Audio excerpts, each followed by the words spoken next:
Hürmetli vatandaş, bugünkü leksiyalarımızı başlaymayız. Leksiya dersini ağacırız, Washington'da sözleymez. Bugün çizlağa şikemen 23. yıl, 3. ayının 27. günü. Bugünkü vaziyetimiz vatandaşında Tayvan'ın sabık Prezidenti Ma Ying-jeou 27. günü Şanghay'a, yani Cungo'ya ziyaret gelip Şanghay aerodromu'na düştü. Onun için hoşuna bakan tabiri Ma Ying-jeou, yani prezident, yani sabık prezident, yani Tayvan hükümet rehberleri, rayon dergilik rehberleri yani geplerini işletmedi de ha. Meyle kandak olsun Ma Ying-jeou diyen azı Şanghay'a düştü. Onun için anda yani be şöyle bizlerge nispeten aytqanda keskin yani bir vaziyet. Amerika Qo'shma Shtatlari Kengash palatasi senator Josh Hawley bu qatim yana bir qatim o'tganda kirishimlar bir qo'ygan edi. Ham bu qatim yana qo'yibdi. Masalan, Jungo'ga sodiri e'tibor berish, mangulik sodiri e'tibor berish siyosatini amaldan qaldırış. Yani bugünkü haber de değil işte bu haberini anlayan Jungo hükümeti, yani Jungo Kompartiyası Prakende, Allahzade bulup kettiği deyilipti. Bugün sizlerge şu tağırda leksiya sözleyimiz vatandaşlar. Mavzumundak, Jungo normal sodiri itibarı biri siyasını ebedi bekar kılış. Kanun layihasi Jungo Kompartiyası'nın fikir yolunu qalaymakallaştırıp etti. Mavzulu haber 3. ayının 26. günü Jungo'ga nazar torbeti ilan kılındı. Haber mındak başlandı. Amerika Federatsiyilik Kengash palatasi senator Josh Hawley kanun layihasi oturup koyup Jungo'ga normal sodada itibar berish siyasetini ebedi bekar kılışını, ebedi berilgen siyasetini ebedi bekar kılışını talep kıl. Eğer bu kanun layihasi ma'qullaşdan ötüdigan bolsa, Jungo'nun Amerika eksport kıladigan barlık tuvarlarga assalab baş qo'yishdan derak berdi. Bu kanun siyasetni normal sodiri e'tibor berish siyasetini bekar kılış, Jungo Amerika iqtisod sohasida tavrash paydo qildi. Hamda Yevropa İttifaqı qatorliq dunyoning har qaysi joylaridagi davlatlarda zanjirsimon inqas paydo qildi.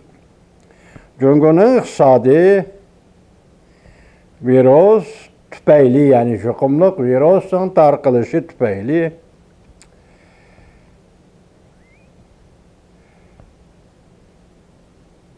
virusdan keyingi bir davrda Jungo Kompartiyasi tağdak besim his qilishga boshlagan edi. Jungoning 2. 3. darajalik matbuotlari dastlabda adab tillashga boshladi. Amerika Kengash palatasi senatori Josh Hawley ve bu qarorni adab tillashga boshladi. Bu kanun layihasini cho'kirishga boshladi. Keyin andan popuzu ishlatib, Amerika qanchalik ziyon tortdi, Jungo qanchalik ziyon tortdi, buni hisoblashga boshladi.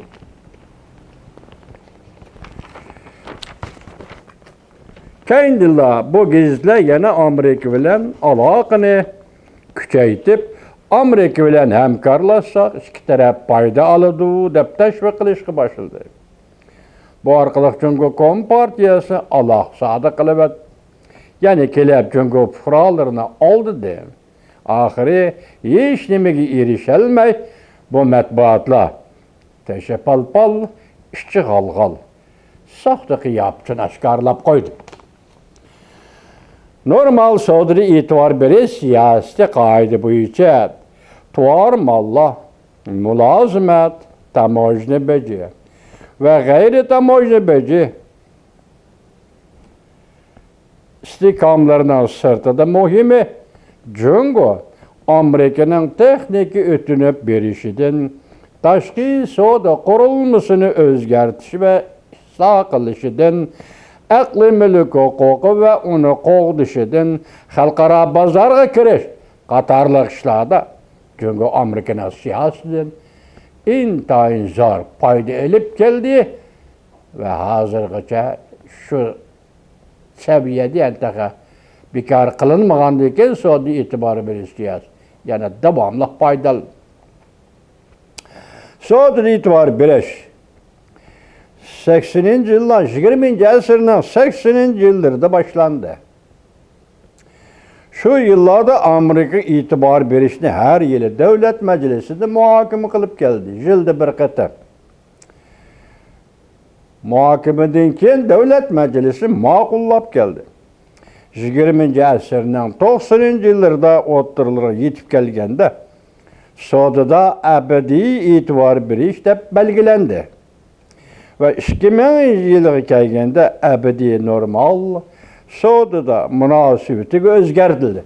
Çünkü o'ttirishki Amerika o'ttirishki soda münasebetleri 2000 yılga kelganda abadiy normal soda degan so'zga o'zgartirildi ve resmi e'lon qilindi. Amerika Cungo asta şeriklik münasebet o'rnatdi. Mana bu soda Amerikanın siyasi sahasida masalan Cungo Amerika soda münasebetleri ahiri siyasi münasebetlerine masalan şeriklik münasebetine paydo qildi. Cungo Kom partiyasi bu siyaset bo'yicha haqiqatan iqtisod ve hazırki zaman texnik cihetlarda Amerika'dan köp payda aldı. 2020 yılga kelganda iki devlet o'ttirishidagi iki taraf sodasi 500 milyard 600 milyon dollarga yetdi. Yani 2020 yılı yaqinga bu iki devlet sodasının o'ttirishidagi sommasi, o'ttirdagi sodaning sommasi 500 milyard 600 milyon.